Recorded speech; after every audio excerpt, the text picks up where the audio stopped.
Oh my God. Oh my God. This is D Brown with Trackheads. I would like to welcome you to another episode of Trackheads. Dude, guys, I just got finished watching the 400-meter finals in the Olympics, Paris 2024. Men's 400-meter finals. My God, my God, my God. First place, Quincy Hall, 43-4. Let's give a round of applause for that. My God, that dude came from the depths of hell. I thought he hurt himself. 250 in, right? We have second place, Matthew Hudson Smith, who I swore had it.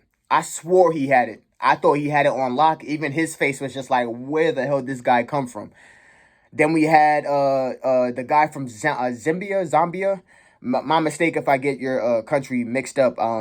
But he ended up coming again from the depths of hell and snagging that third place spot to beat Karani James.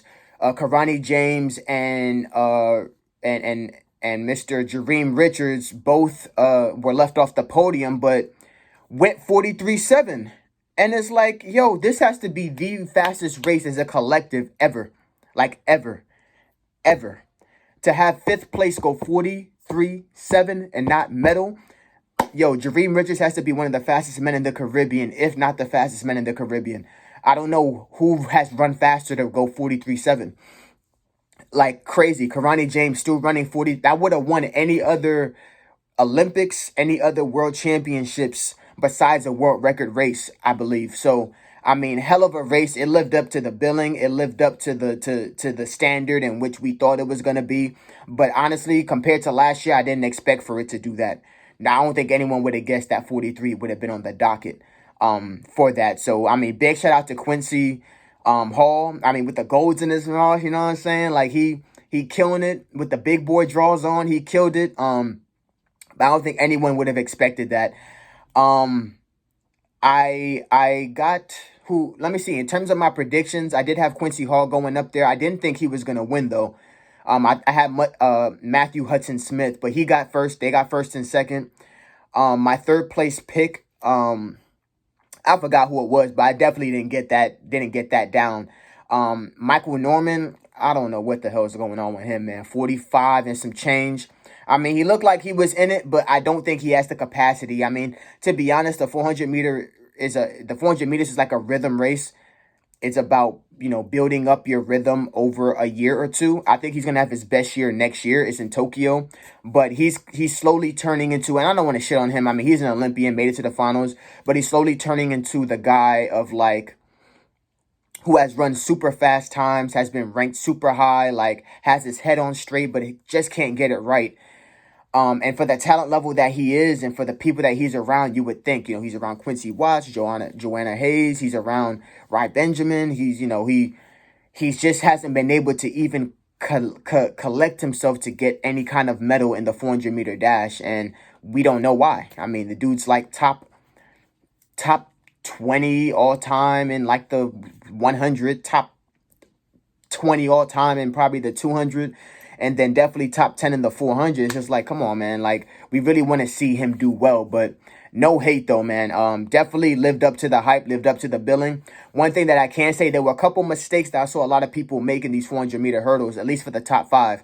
Who ran the best race, I think, was Jareem Richards for his lane. He ran in lane 8, which stayed composed. He ran his splits, it looks like. I mean, he just kind of, I don't want to even say he lost it, but you could tell he kind of slowed down towards the end. But you're talking about some finishers.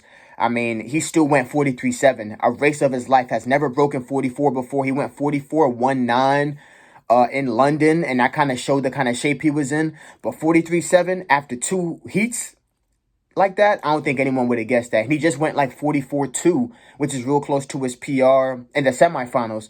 So, I mean, he ran, I want to say, one of the best races. Karani James, again, he was able to drop down, run 43-7. Really, really impressive. Of course, you have Matthew Hudson Smith. I feel like he ran a really great race. He looked really strong throughout his run, but he was very vulnerable. He wasn't too vulnerable, but he was a little bit vulnerable in those last like 10 meters. Quincy Hall, I would have bet money like, bro, he's out. I don't know what's going on with him. He was 250 in, 250 meters in, like not looking the best. The rhythm wasn't looking the best. And yo, like he last 100 just grimacing, arms. But the one thing though that I can say is that even though his mechanics in terms of his arms is kind of like he's just running, if you look at him from the waist down, this is Quincy Hall I'm talking about. If you look at him from the waist down, stride is just big. Stride is just long. Like he's going knee lift, snap it right down under himself. It loops behind him, but he's pushing all that ground behind him when he's running. So it's just a big loop of just big ass strides that are just super open, and his arms are open just like his legs are. I mean, I want to say he's probably 6'1", 6'2". He used to be a 400-meter hurdler, so he has that strength. To see that strength kind of come into the 400-meter dash like that was just truly amazing. I mean, 43.4. I don't think anybody had that on their bingo card for I don't think anybody had that on their bingo card for how the U.S. was going to pull that off, honestly. I don't think anyone had Karani James going under 44. I mean, they did say that track was fast, and that may be a great indication for what we have in store for the 400-meter hurdles for the men and women. For the women's 400, we may have a young lady go 47.9. You know, I'm looking at Paulina to do that. So, you know, it should be very interesting going forward how this is going to go. But, guys, that's what we call a final. That's what we call a final. I got 2 out of my 3 picks. Got them a little bit mixed up. I had Matthew Hudson-Smith, Quincy Hall. I forgot who my third place pick was, but I'm sure they didn't medal because I didn't even... The person who got third place, he's from Zambia. I don't even know his name. All respects to him, though. But yeah, 2 out of 3 ain't bad. Just got to switch it up a little bit, but I definitely didn't have 43.4 on my bingo card. So yeah, guys, this is just my little bit of recap for the final. Thank you guys for watching. This is D Brown with Trackheads. Peace.